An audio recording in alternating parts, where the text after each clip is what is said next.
My name is Marisa Atha, and I am author of Written on the Wall. Currently, I'm reading Sunrise on the Reaping by Suzanne Collins. It's the second prequel to the original Hunger Games series. I am loving it. I devour these books like popcorn, so I gobble them up right now and then have a stomachache later because they're so good, you just can't stop reading them, but then you have a stomachache later because of all of the terribleness of the Hunger Games, but you still just can't resist. I read about an hour every day. I wake up extra early in the morning, about 5:30, so I can squeeze in a half an hour to start my day with a cup of coffee and a book, and then I end my evening with another half an hour of reading before bed. And then on the weekends, I squeeze in a little extra bonus, usually midday, especially if we've been out doing some event or activity. I call it my introvert recovery time. So my family knows that I need time to just hunker down with my dog and a cup of coffee and a book. So little bonus on weekends.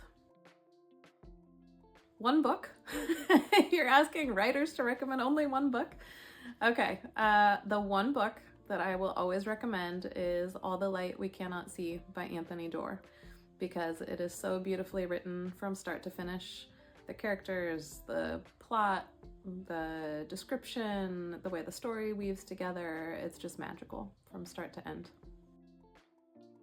I prefer a physical book I can hold in my hand 100% of the time. Okay, this one's tricky because the sweet spot is right in the middle, as we know. But comparing the two, I'd have to go with over 500. Why choose? Both. Always, every day, both. Fiction for deliciousness and fact for vitamins. So both, but I would say fiction a little more than fact. Dramance, romantasy, all of the action, all of the longing, everything. Just bring it all. Why choose again?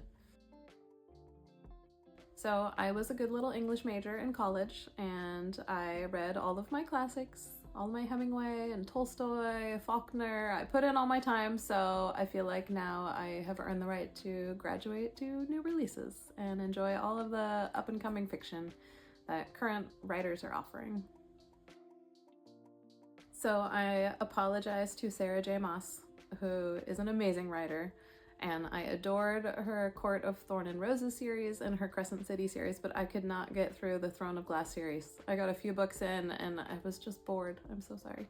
So I went to Wikipedia and read the synopsis so I could find out what happens, but I couldn't hang in there for the whole thing. Sorry. I am dying to read book 4 and apparently book 5 of the Fourth Wing series by Rebecca Yarros. I, for some reason, was expecting a trilogy. I expected it was going to wrap up with book 3 that just came out a few months ago, and I finished it on an airplane thinking I was going to hear the end of the story and it would all tie up with a bow, but she left us hanging, and there will be 2 more. So please write quickly. I remember reading this quote. It was something like, you finish a book and you look around and you just don't understand why everyone around you is just continuing on with their lives as if you didn't just experience an emotional trauma at the hands of a paperback. So that's exactly what happened to me on the airplane. Everyone was just carrying on, flying to our destination, and I was left on a cliffhanger with Xaden. So please write more soon.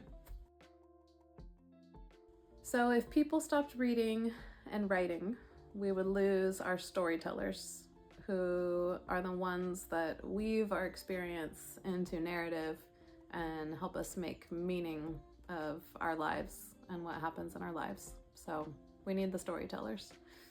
Keep reading, keep writing. Thank you.